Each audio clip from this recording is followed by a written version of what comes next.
The old Lori was very depressed. I stayed in the house all the time. Didn't have really any friends that I cared to talk to. I was a very, very depressed person. I went from one drastic thing to another, but it's been positive. The whole experience has been positive. I started using when my mother was ill. She had Alzheimer's disease, and I was quite young, and so I started very early in life. Yeah, I started using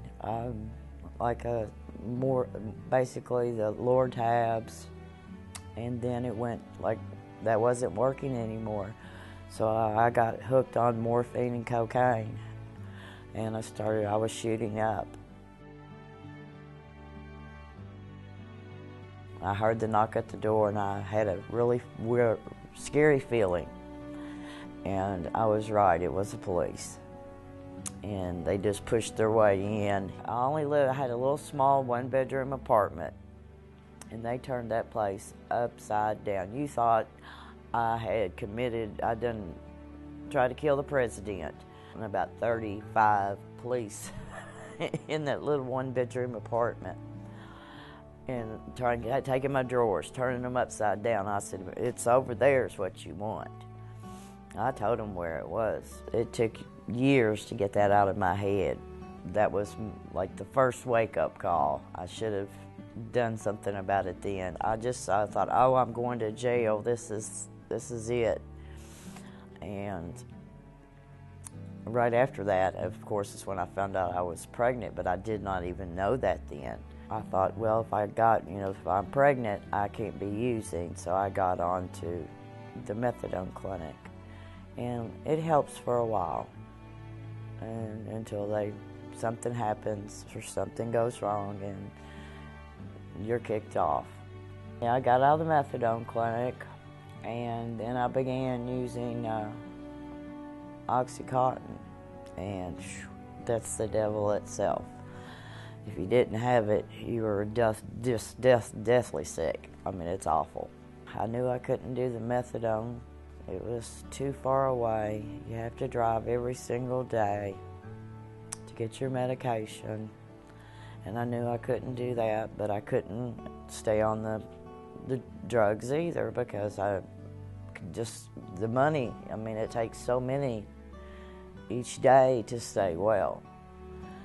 And I just couldn't keep going down that road. I had to make a change. My kids needed clothes for school. I had all kinds of things that I needed to do. And the only way I could do that was to make a positive change. Just took it upon myself and called, made an appointment. Before I left Danville, it was the biggest change. It was so overwhelming, I couldn't believe it. I mean, I was so sick. It went from so sick to I feel normal again. It took me like 2 days just to actually believe that I'm normal. I don't have to use pills to keep me going. It was a wonderful feeling. Now that I'm in recovery, overall everything is. I don't know how it was before, because I was always on drugs. And so now I'm clean, and my kids are, Mom's not sick anymore, and it's made a big change in our home, because now I can help them with their homework, and we can do things. They've always wanted to go get a library card, and so we went and did that the other day, and it just makes such a big difference to be able to feel good, take your medicine like you're supposed to. That's why it's called as directed. And everything's just been for the better. I couldn't even imagine this 6 months ago. Before, it's like I didn't really even know my kids. Not like a mother should. And now it's I don't know how to explain it. It's overwhelming, the the feeling I get just when my kids just says, Mom, how much, they love me. I guess I didn't ever hear that before. And when I hear it now, it just brings tears to my eyes. It's wonderful.